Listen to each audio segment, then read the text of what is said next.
Pour montrer que la matrice P est inversible, on va se ramener à une matrice clairement inversible en effectuant sur les colonnes et sur les lignes de P des opérations licites qui ne modifient pas le caractère inversible ou non de P.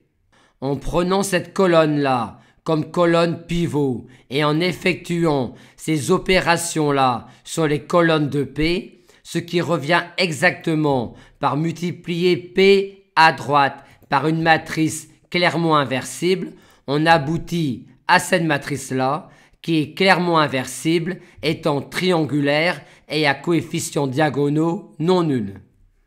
On nous demande maintenant de calculer P-1 à P. Pour cela, on va utiliser la bonne lecture de P-1 à P, à savoir que P-1 à P mesure l'action de A sur les colonnes de P exprimée en fonction des colonnes de P. Le calcul de A V1 donne V1. Aussi, la première colonne de P-1 à P est-elle celle-là.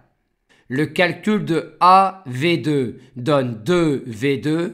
On a donc cette colonne-là comme seconde colonne de P-1 à P. Maintenant, A V3 est cette colonne-là qui est V2 plus 2V3. On a ici une matrice T semblable à la matrice carré A.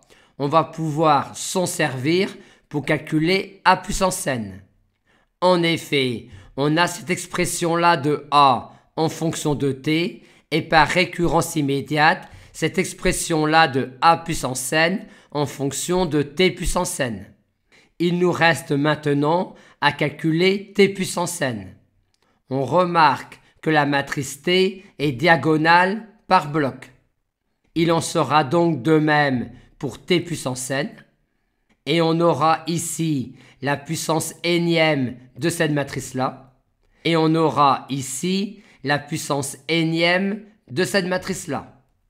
Et cette matrice-là étant de la forme 2i plus n, où n est une matrice nilpotente vu que n carré égale 0, on en déduit classiquement u puissance n en utilisant la formule du binôme.